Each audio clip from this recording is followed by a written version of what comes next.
nous allons voir donc différentes applications que j'ai moi-même faites. Dans celle-ci, c'est une application qui permet de pouvoir gérer des intervenants sur du ménage, sur des services de ménage. Ici, chaque intervenant va pouvoir récupérer son planning du jour et celui du lendemain.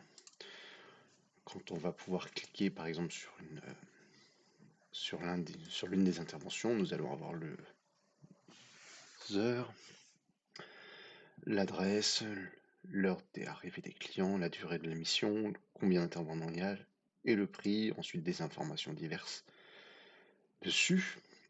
Pareil pour la seconde, bien évidemment.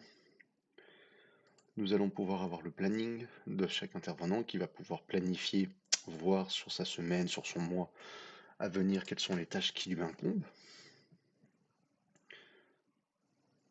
Et on va même aussi, dans tout ça, avec le swipe, bien évidemment, passer d'un mois à l'autre. Et chaque intervenant pourra gérer ses périodes d'invalidité, soit sur une période, soit sur un jour. Dans chaque journée, on va pouvoir aussi démarrer l'intervention. Donc on va pouvoir récupérer les informations du voyageur, de ceux qui vont arriver sur le local avec leur numéro de téléphone, une adresse mail, ainsi que le nombre d'adultes, d'enfants, de bébés, les langues parlées, si le supplément parking a été payé, savoir s'il faut laisser de la place ou non, pour chaque intervention.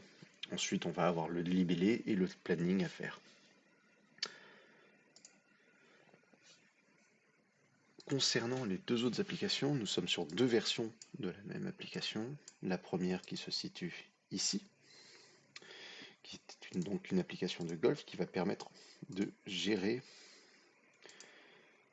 hop, je reviens en arrière, qui va pouvoir permettre à chaque joueur de gérer à la fois sur le parcours choisi dans cette application, son score, son meilleur score sur la partie, combien, toutes les informations nécessaires au bon jeu. On va retrouver ici l'intégralité du parcours, les 18 trous classés en fonction par ordre croissant, avec leur handicap et la distance à partir des boules blanches. Ce qui n'était pas forcément optimisé. Ici, nous avons l'ajout le début de la nouvelle partie. Je vais faire une petite pause sur cette partie-là. Voilà.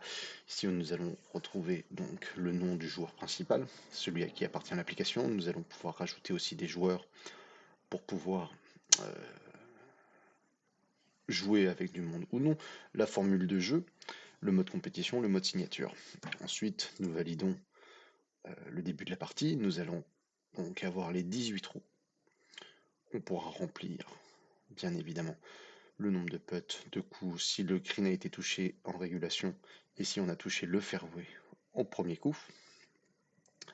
Sur chaque trou, nous allons avoir des données GPS par rapport à l'utilisateur qui vont nous permettre de récupérer sa position et des balises GPS qui ont été rentrées dans l'application de façon à avoir pour chaque trou l'entrée par rapport au green et la sortie du green, ce qui nous donnera aussi une profondeur.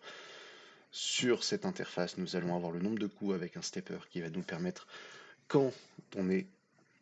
Voilà, on a des changements de couleur. Pourquoi? Parce que on est sur un par 5. Par 5, ici, nous sommes sur le bleu, qui signifie qu'on nous avons fait le par. Juste avant, nous étions dans du vert pour tout ce qui était inférieur au nombre de coups demandés.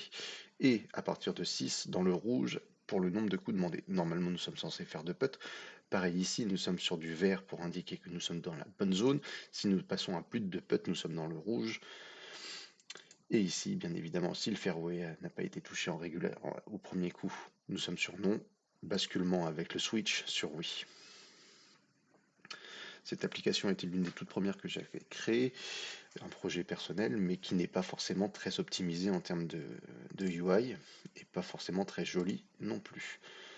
Je suis en train de la refaire sur les nouvelles interfaces et les nouveaux langages, la nouvelle itération de Swift.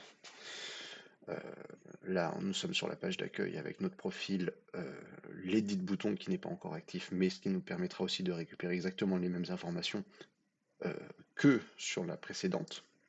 Le parcours en lui-même a été un peu modifié. Vous voyez que on a toujours la présentation des 18 trous, comme sur la première itération, Mais la différence, c'est que là, nous allons pouvoir choisir le départ et le UI va se mettre à jour en fonction du segmented que nous avons sélectionné. Sur chaque trou, nous allons bien évidemment pouvoir retourner dans l'interface détail de chaque trou avec une photo. Ici, donc, le handicap du trou, les distances par rapport aux, euh, aux différents départs, une description pour chaque trou et des conseils de jeu pour le jouer de la meilleure façon possible, et surtout l'ajout d'un swipe qui permet de ne pas revenir indéfiniment en arrière pour la sélection de chaque trou, swipe avant, swipe arrière bien évidemment, le tout dans un arrêt, et quand on arrive au dernier trou 18 et qu'on swipe vers là, on revient au premier et inversement, bien évidemment. Nous allons avoir exactement les mêmes choses que dans la version précédente, toujours avec l'ajout des joueurs. Voilà, c'est tout pour le moment et ce projet en l'occurrence sera terminé en tant que projet personnel si jamais je fais cette formation. Voilà, merci.